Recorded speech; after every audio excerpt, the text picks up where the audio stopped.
Hi, St. Lucia. Good morning, everybody. Of course, I'm Chayla Mendez, your host, and today our special guest is Dr. Gilad. We are here at the Mental Wellness Facility.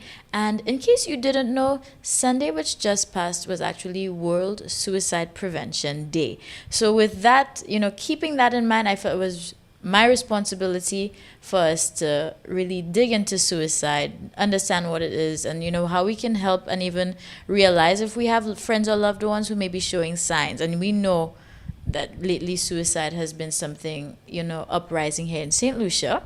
So first of all, Dr. Gilad, thank you very much for being here with us. How are you today? I'm fine. Okay, and I know we have a serious topic, so it's hard for me to want to smile as much because it's not a light topic, but it is something that we should address. So before we get into it, though, just let St. Lucia know exactly who you are, your profession as well. Okay, my name is Dr. Julius Gilead. I recently graduated from UWI as a psychiatrist. So I'm one of the newest consultant psychiatrists at the Wellness Center. My job here is basically to see patients and to help with treatment of patients who have mental illness from the past, or who their relatives are concerned about their mental health. So our job is to see patients, diagnose, treat, and help them to, reintegrate into the society as much as possible. Right, perfect. So now with that said, St. Lucia, we're speaking with an expert who can actually shed some more light when it comes to the topic of suicide. So, how would you define suicide, or would you explain it? Is it looked as a mental illness, or how would you really Well, actually, categorize it? suicide is more of a symptom, and it can be a symptom of many things. So it can be a symptom of poor coping mechanisms. So somebody who is not able to cope with certain situations, they may probably go through a death in the family, or a broken relationship, or loss of a job, or maybe financial stress.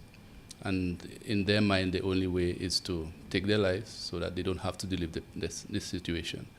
As well, it can be a part of an illness. So it can be part of depression, it can be a part of bipolar illness, and even persons with schizophrenia can commit suicide. So with these illnesses, what happens is that a person becomes depressed, or the person becomes overwhelmed by the situation, by the mental illness, or that maybe in the case of schizophrenia, they may have voices telling them to kill themselves. And so these persons may act upon the way that they feel. Okay. Now, a lot of the stories that we've heard, being reported as well with regards to suicide cases here, I think one of the most common things is probably financial issues. And again, as you said, people not being able to cope. So for us as St. Lucians, we're around our friends, our loved ones almost every day. What is it that we should be looking out for as signs or suicidal symptoms, so that at least maybe we can help prevent it from happening? Well, the main thing to look out for is the person saying that they want to kill themselves. So most persons who do commit suicide say it before. Or you could also look out for change in behavior. So somebody who was very active and happy and so on, all of a sudden becomes withdrawn. They may be contemplating suicide. So the family, it's important that they speak to their relatives. So you see a change in behavior, you ask them what's going on. You ask them how they feel. And if they do mention it, then you can probably get help for them. But there's no specific way of knowing that somebody's going to commit suicide. Somebody may be speaking to you pretty well and may seem happy, but in the back of their mind, they may be having suicidal thoughts, and maybe they don't want you to worry about it and so on. As well, somebody may commit suicide on the spur of the moment. So maybe, for example, in the case of a broken relationship, or maybe overwhelming financial difficulties, the person may just decide that I can't take it anymore and I'm going to kill myself, and may not mention it before. One of the main things we have in society is persons thinking that a lot of mental illness, and a lot of the mental illness is that it's because the persons are, like they say, doing it especially. Mm-hmm. And so a lot of persons think that when somebody say I'm going to kill myself, that they're probably just acting up, they probably want attention, or in the case of other persons, they may feel it's just a phase you're going through and you can get through it. So you not dealing with your issues sufficiently does not makes you a weak person. So that is not the case. Anytime somebody says, I want to kill myself, it should always be taken seriously. Okay, now for persons who've attempted suicide, what treatment or what would be the usual course of action to help, get them at least back to a normal state? For those who have attempted suicide, Yes. well, normally I think the protocol would be that they be admitted to hospital for a few days, and from there they get some form of counseling if they're going through a mental illness like depression or schizophrenia or bipolar disorder. We start them on medication for that, and as soon as the illness is stabilized, then they can go back home. But those who do not have a mental illness, would probably admit them for a few days. There's also, I guess, persons who having those strong thoughts and there's nobody around to help them. We have the helpline these days, which is there for that purpose. So they can call the helpline at 203, I think it is, 203, and there's a nurse there 24 hours a day. So the nurse answers and gets their information and probably gives them an initial talk on trying to encourage them. And then that person would then be referred to a therapist who would take it from there. All right. Well, Dr. Gilyard, thank you very much for taking the time out. I think, again, this is a very important topic. So, St. Lucia, we have just enlightened you and brought you in the know. So remember that we do have the helpline here in St. Lucia. So it's 203. Remember that. So if you know of someone who is having those thoughts, or if you may be somebody who is dealing with these feelings of hopelessness, then we do have the help here for you. So once again, thank you very much. And hopefully, of course, everybody, now we're in the know, so let's start off our morning the right way.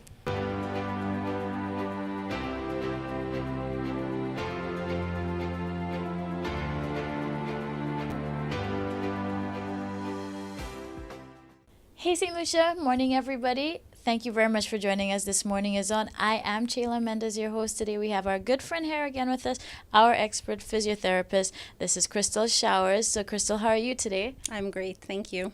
Now, St. Lucia, can you tell I'm trying to have good posture here? Because I'm trying not to leave a bad impression when I come around Crystal. But today, and I said posture for a reason, today it's all about spinal health. So Crystal is going to shed some light on how we can ensure that we take care of our spine, our back, and of course she's our expert, so I'm going to let her take it away. Great. So one of the things that we see frequently is back injuries, and a lot of back injuries can be prevented. And some of the common back injuries that we see are muscle strains to the low back and the hips, disc bulges, which is the cushion between the bones in the spine, and it can actually push out and push on nerves. So it's very important to prevent that. And I'll talk about preventing that in a moment. Things like sciatica are something that can happen with poor back health, and joint injuries as well. So with sciatica, now sciatica is a pain that travels down often the back of a leg and can be caused by different things. It's not always caused by the same thing. So you have to be careful that you're not self-treating or self-diagnosing, because there are different things that can cause sciatica and different things that you should do for it.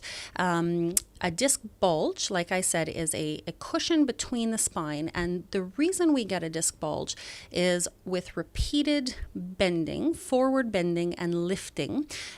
What happens over time is that the weight pushes the little jelly out the back and can cause problems with the muscles, the joints, and the nerve. And it's very easy to prevent if we watch how we are taking care of our backs. But once it happens, is a little bit more tricky to work with. Great. Now, also, I know almost directly related and helping to prevent some of these issues is proper lifting as well, because off camera we had that discussion. And St. Lucia, let me tell you, when you see this, your jaw is going to drop and you're going to say, oh, okay, you're going to see exactly what we do every day of life that is totally wrong, because I was very shocked when I saw the demonstrations too. So lifting badly is very common. We often think that it's just faster to bend over from our waist and lift something. However, the force through our spine is about 700 times greater if we bend forward or have a longer lever when we are bending to lift. So it's very important that we are lifting properly to prevent back injuries. And sometimes when we are lifting something light is when we tend to forget taught how to lift. However, you're still lifting the weight of your body. And if you're doing something repeatedly over time, that is going to lead to injuries as well. All right, perfect. So Crystal is also going to take us through lifting as well, so we know the proper way to do it. So I'm going to be lifting an object off of the floor. So when you're lifting something off the floor, you want to come in as close to it as you can. You come down. You're going to reach the object and push with the heels into the ground using your thighs. So I'm keeping my back arched and my chest up, and I'm pushing and lifting up. If you watch me coming from the side, my back stays straight, my chest stays up when I come up and when I go down. Oftentimes people forget when they go down and they will round out at the end, and we don't want you rounding out. We want to stay up, okay? When I'm lifting something small, we don't need to come down into the squat position. We can do what's called a golfer's pickup. We can hang on to something, keep our chest up, bend forward, pick it up, and come back up. As a lever, I'm keeping my back straight and I'm not bending, never bending from the back. So now we're going to get into some more interesting stuff here, because Crystal is going to show us some stretches that's good again for spinal health. Great, so I'm just going to show a few general stretches that is good to help with keeping proper mobility, keeping the muscles moving. If you have an injury, if you're having back pain, it's best to consult a physiotherapist or a medical professional before starting an exercise program. Okay, so we're going to go through a few stretches that are good to help keep the back moving and mobile. And again, we do these if you're not experiencing pain or injury. If you are, you go to a professional first, okay? So the first couple exercises, you're going to bend both of your knees, okay? Now, what I want you to do is arch your back a little bit off the bed, okay? And then push down to the bed. Now, we're not lifting your bum, we're just arching the back up and pushing it down. We do not take any exercise to pain. We take it to where we feel a bit of pressure or a stretch, but never to pain, okay? So we can do this up and down 15 or 20 times, okay? This is to help get the joints moving, and it's good to do these before you even get out of bed in the morning, okay? The next one, same position. What you're going to do is rock your knees to one side. You'll feel a gentle stretch through the back, a little bit through the hip, just a pause, and then going in the other direction, okay? Don't take it to pain. Don't hold this one too long. It's just a pause on either side. You can go back and forth about 10 times each direction, okay? The next one, what you're going to do is put one leg down and bring this leg up. You're going to hold on the knee and just above the ankle, and you're going to pull to your opposite shoulder, okay? Where you're going to feel a stretch is in through the bum area. This one you're going to hold for 30 seconds. You're going to let off slowly and go in a second time. We always get a better stretch the second time we do it, okay? And this is a really good stretch to be doing, especially if you've been sitting a lot, okay? Because our bum muscles get very tight if we've been sitting for a long period of time. From this position, move one hand to the thigh, one hand to the back of the calf, and pull up towards your chest. You'll feel a stretch between your knee and your bum. That's your hamstring that you're stretching. You don't want to take it to pain. You want to take it to where it's a comfortable stretch, holding for 30 seconds, coming off slowly, and going in again. We always come in and out of stretches slowly. Muscles are like springs. We don't want them to be rebounding, okay? When you're coming out of this stretch, you bend the knee and then put the leg down, okay? When the hamstrings are tight, it puts pressure on the back and causes it to come into a poor position. So we want to make sure that we're maintaining good hamstring length, especially if we have been sitting a lot throughout the day. One stretch to do after we have been sitting, when you stand up, you can put your hands just on the lower part of your back and just bend backwards a few times, not to pain, just to where you feel a little bit of a pressure, and that will just counter the position of sitting, especially if you've been sitting for a long period of time. That being said, nobody should ever be sitting for longer than 30 minutes at a time. It's important that you stand, stretch a little bit, answer the phone and standing, get a glass of water, but our bodies are not meant to be sitting for more than 30 minutes at a time. So there you have it, St. Lucia. Well, thank you very much, Crystal, because now I'm all stretched out. But I'm going to, take heed, St. Lucia. You as well take note, so that way, again, we learn together and we can at least practice safer ways. Remember, it's all about spinal health today, so take it, run with it. And again, Crystal, we will be seeing her again pretty soon, so you have to keep watching. Thank you so much. Thank you. We'll see you guys soon.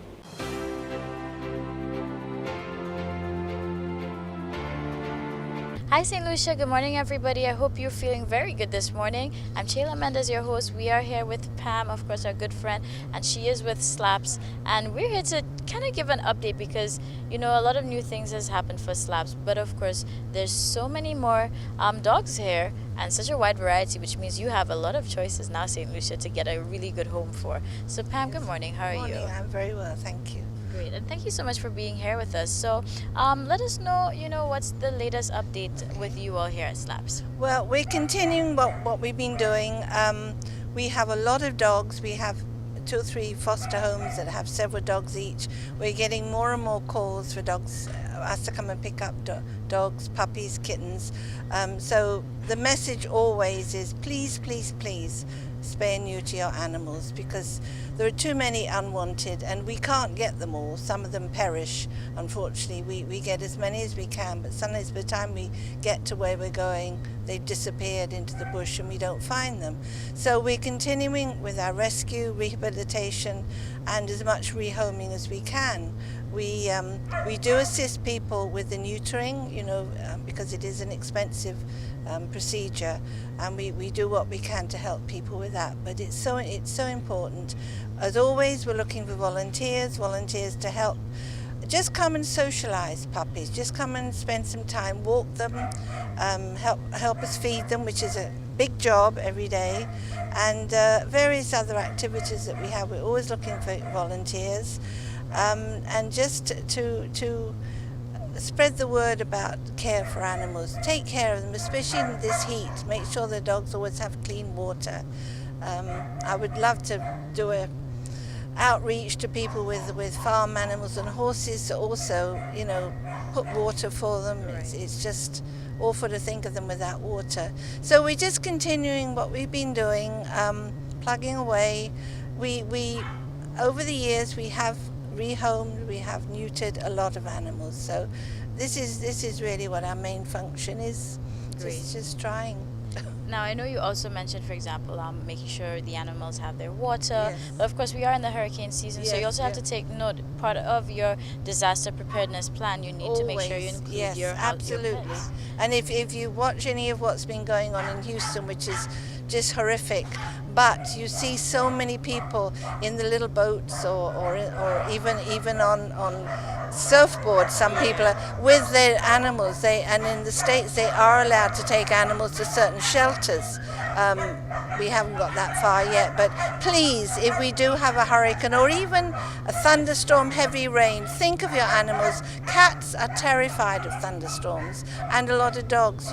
Even if they're not normally an inside dog or cat, put them in your bathroom, your kitchen, your garage, somewhere safe and indoors, because it's very frightening for animals. So I would ask you, do think about them in your plans that you're making. It isn't, because to most people they are part of the family. Exactly. So we want to include them. Agreed. And that is a very important note as well. Yeah. Now, with you all, as you mentioned, rescue and rehabilitation, so you have such a diverse range of dogs here, from the smallest, cutest little pups to, dogs that have been rescued as well and brought back to good health. Yes, I mean we have some that have had bad injuries, that have had badly broken legs, even a broken back, but these dogs are doing well. I mean, they're never going to be 100% and rushing around, but they're happy, they're not in pain, and hopefully we will find somebody that will see past their injury and take them into their home. And if they have a scar on the side of their back, so what? It doesn't diminish from the love, affection, or even guarding that dog can do. So look past the infirmities, to what is the heart of the dog. Indeed. And for those who might even be looking for, maybe they don't want a full-grown dog, Yeah. then I know you do have puppies Yes, as well. we have from small puppies going right up to senior dogs. We have one little dog. Maybe one time we can show her. She's a little senior dog that was actually rescued from castries when they were picking up dogs. She's had, as you see her, she's had a lot of puppies, but she's a small dog. She would be a super companion for an older person, an old lady or gentleman who just wants a little dog to sit by them. She'd be a super companion, you know. So we have all kinds, you know, all kinds. Some that are good with children, some dogs that are better being an only dog, others that love to be one of the pack. So whatever you want, we'll find one for you, you know. Exactly. Now, So- for the only way, St. Lucia, that this can happen is by you making sure you contact Pam or any of our friends here at Slap. So, Pam, if you kindly just share the contact number, so of Yes, course our yes. viewers can reach out and come visit and pick their favorite. The SLAPS number is 457-5277, and one of our volunteers mans the phone for us, and then she passes the messages back. So that she's volunteers. She's over 90, but she volunteers and she answers the phone and she takes spot on messages. So you can help in all kinds of ways. Indeed. So, St. Lucia, you've just heard it straight. So, help comes in many forms, whether you want to volunteer, whether you want to actually, connect with one of these dogs and give them a good home. The choice is really up to you. So please make sure you reach out to our friends here at SLAP so you can come down and visit once you give them a call, and then you can see however you can assist, or of course come and get your dream dog or the right one for your household. Absolutely, and I appreciate the opportunity to talk about our dogs once again. Thank you. You're so welcome, Pam. It is always a pleasure being here, and thank you as well Thank for you, watching. yes. Thank you, everybody. So we've reached the end of today's show, but of course it's only the end for today, because of course we'll be back tomorrow. Now I want to give a special shout out, because I know if I don't do this, one of my good friends, well, newly found family members I should say, they're gonna have my neck. So Mr. St. Rose, it's been a pleasure running into you here at our office, and I know you said that it's going to be your last week, and so I may not see you as often, but you're always a pleasure, and I know you keep loyal to the family, so keep watching DBS. And good morning to you, of course. And Sandra, I know it's not a Soca size day, but I'm sure you locked in, so very nice meeting you again, hun. And keep watching This Morning. To everybody else, if you're a first timer, welcome to our family, and of course we're gonna get a chance to do this all over again. 3, 2, 1. All right, everybody. So St. Lucia, this has been our Tuesday for today. Of course, you've been watching This Morning, and let me tell you, I have a special good morning shout out going out to Mr. St. Rose. I know you expressed that this is going to be your last week doing your route, so I won't see you as often because I keep running into you at the office, and I know you'll keep watching because you make me know that as well, and you can tell me everything we've done. So thank you for being loyal, thank you for being you, and of course keeping it locked to DBS. And Sandra, I know it's not a Soca size day, but you should be locked on, so special good morning to you, hun. And anybody else, if it's your first time watching, official welcome by me, of course, into our This Morning family. And you can stay in tune, stay in the know. Go check us out on YouTube. It's DBS Morning Show. So anything you missed, anything you want to watch again, you have it at your convenience, okay? So until tomorrow, 6 a.m. is our time. I'll see you, and go out there and be great. This is Mikey. He's 6 months old. He's a very lively character. He'll fit in most households with kids, other dogs. He's just a happy dog, enjoys life. He's probably not ideal for a little old lady on her own, as he may pull her over, but he's a happy dog and he would fit in most places. All right, so St. Lucia, make sure you call the number you're seeing on the screen right now. If you connect with this dog, you can give a call, get more information, come and see, visit, and then of course Mikey can soon be yours as well.